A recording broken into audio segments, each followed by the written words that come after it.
She-wolf was born in these mountains, but her instinct is telling her to leave, as far away as possible, to find a new land for a future family. But where to?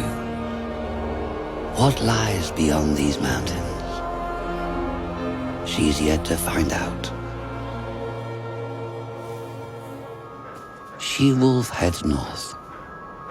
To avoid any encounter with other wolves, she takes a route along the mountaintops. She-wolf is not the first. Many wolves leave their packs each year in search of a new life. They travel vast distances, hundreds or even thousands of kilometers.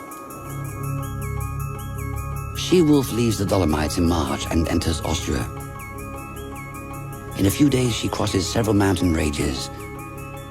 Then she turns west towards the Tyrol. She only has 3 weeks to go.